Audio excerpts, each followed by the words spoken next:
रामकृष्ण हरी मंडळी, श्री स्वामी समर्थ। सकाळी अंघोळ झाली की देवपूजा करणं हे क्रमाने येतं। मात्र देवपूजा करताना अनेकांना काही गोष्टींची माहितीच नसते। म्हणजे देवपूजा झाल्यावर देवाची पूजा करताना नैवेद्य कुठे ठेवावा, देवाला नैवेद्य कसा अर्पण करावा याची अनेकांना माहिती नसते।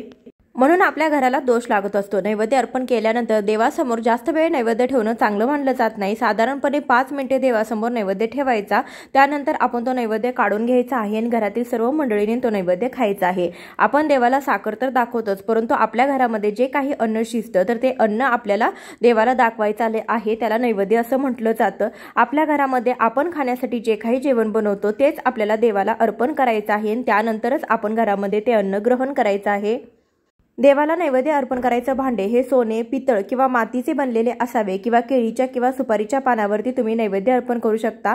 नैवेद्य कसा अर्पण करावा, कोणता मंत्र म्हणावा, खाली लिंक दिलेली आहे, त्यावरती क्लिक करून पूर्ण व्हिडिओ पहा। चॅनलवरती व्हिडिओ आहे।